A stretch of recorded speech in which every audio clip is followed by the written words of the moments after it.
నువ్వు నడిచి అలసిపోతుంటే అరచేతుల నిన్ను మోసేను. నువ్వు కథలు చెప్పమని అంటే మన కథనే వినిపిస్తాను.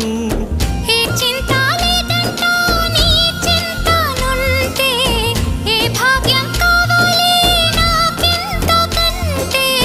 ఈ దొరసాని నాలివేణి ఇక లోకంలో ఏదైనా పోతే పోనీ. ఏం చేసావు